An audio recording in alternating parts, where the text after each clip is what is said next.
দর্শক আসসালামু আলাইকুম। একটি গুরুত্বপূর্ণ হাদিস। রাসূল সাল্লাল্লাহু আলাইহি সাল্লাম বলেছেন, আমি দেখলাম কিছু মানুষ আছে তাদের পেট ঘর সমান বড় বড় সাপ তার মধ্যে চলাচল করতেছে।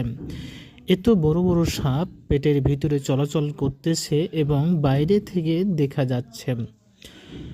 রাসূল সাল্লাল্লাহু আলাইহি সাল্লাম জিবরাইলকে জিজ্ঞাসা করলেন, এরা কারা? তিনি বললেন, এরা হলো সুদখোর।